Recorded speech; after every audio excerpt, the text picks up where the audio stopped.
जय जय श्री राम। वंदे मातरम। भारत माता की जय।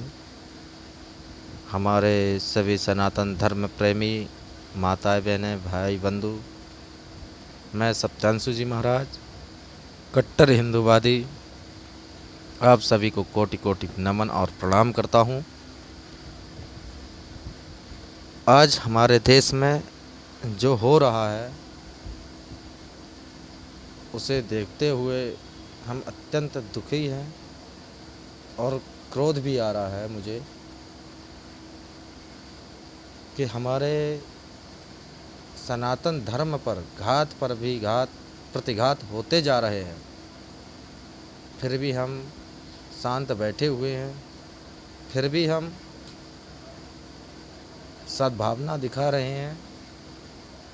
आखिर एक ना एक दिन हम सभी सनातन प्रेमियों को एकत्रित होना पड़ेगा और ये दिखाना पड़ेगा कि भारत एक हिंदू राष्ट्र है और हिंदू राष्ट्र ही रहेगा।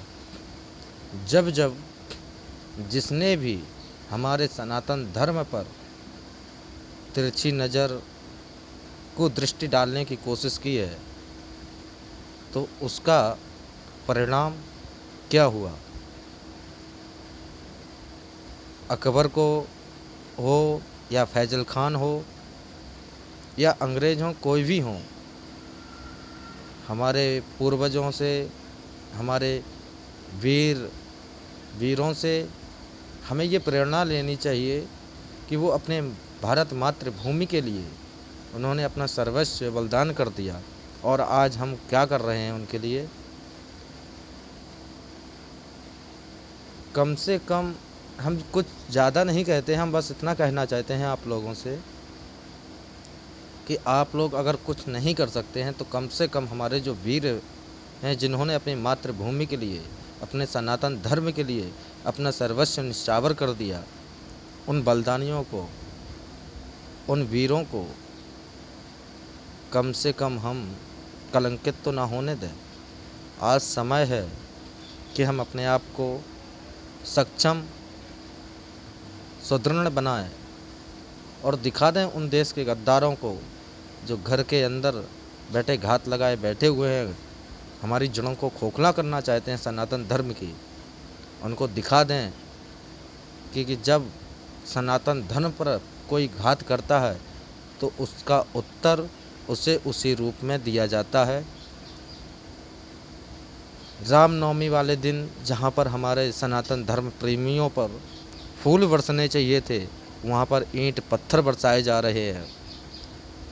उसके बाद राजस्थान अलवर में अभी 2 दिन पहले 3 मंदिर को ध्वस्त कर दिया गया है।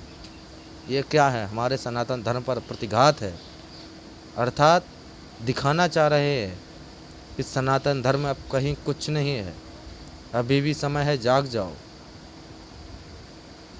हम संख्या में बहुत अधिक हैं, हम किसी को भड़का नहीं रहे हैं, ना हम किसी से ये कह रहे हैं कि आप लड़ाई लड़ो, लेकिन अपने अधिकार के लिए, अपने सर्वस्व के लिए लड़ना पड़ता है।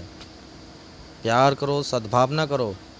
हमारे सनातन धर्म में एक बात सदैव सिखाई जाती है हम लोगों को, हमारे पूर्वज, हमारे माता पिता, हमारे गुरु हमें हमेशा एक बात सिखाते हैं कि जिस व्यक्ति ने अगर अपने धर्म के नहीं जाना वो दूसरे के धर्म को क्या जानेगा।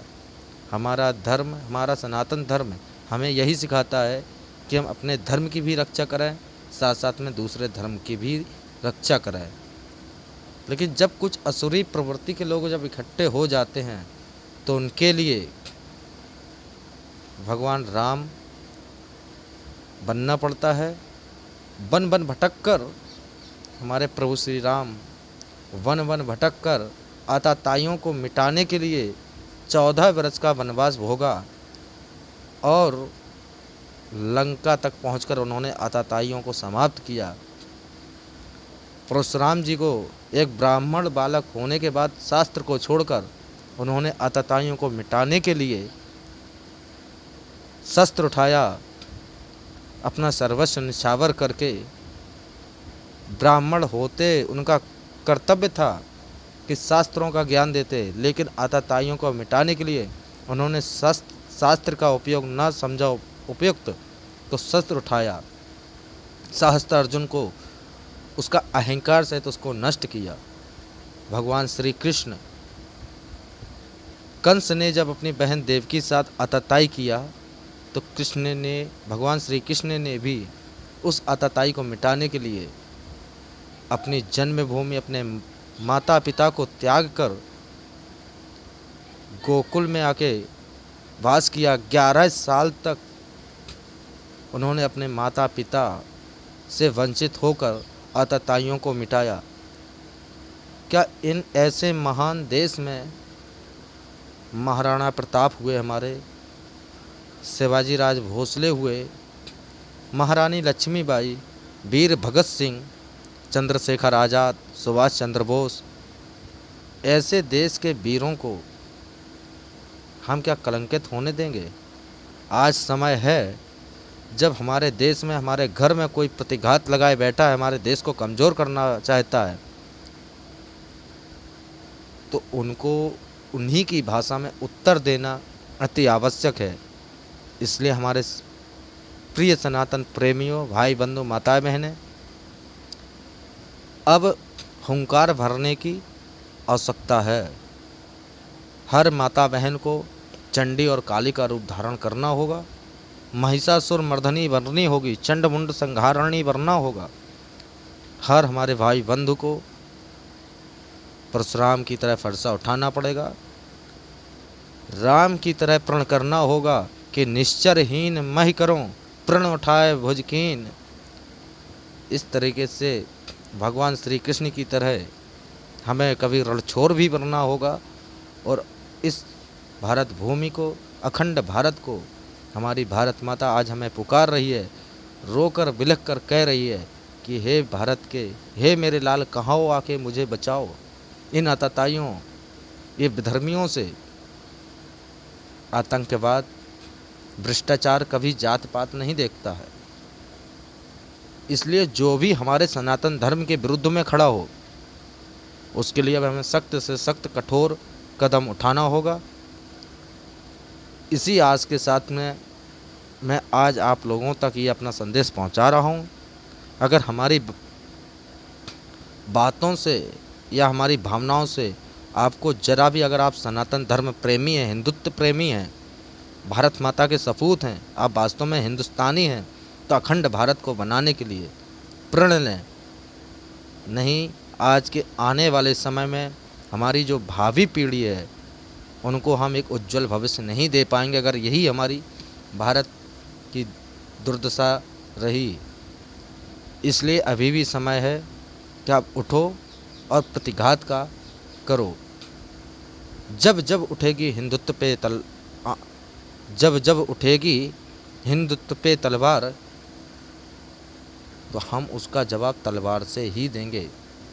जो व्यक्ति अगर प्रेम की भाषा से समझता हो तो उसे प्रेम की भाषा से समझाएं।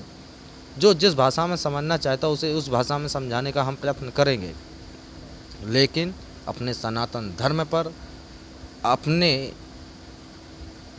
बुजुर्गों के बलिदानों को हम कलंकित नहीं होने देंगे। इसलिए समस्त भारत देश के सनातन धर्म प्रेमियों से, हमारा देश बहुसंख्यक 80 करोड़ की हिंदू आबादी है,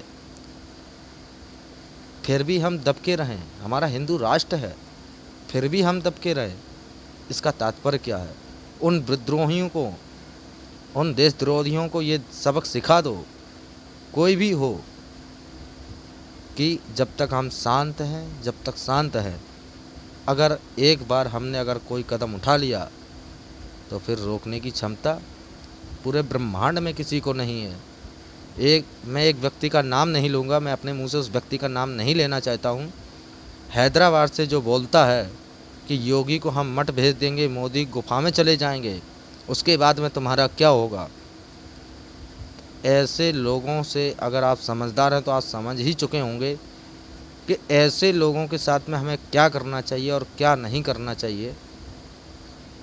दिल्ली जहांगीर में बिल्डोजर चला तो सभी नेता दौड़े दौड़े चले आए। क्यों?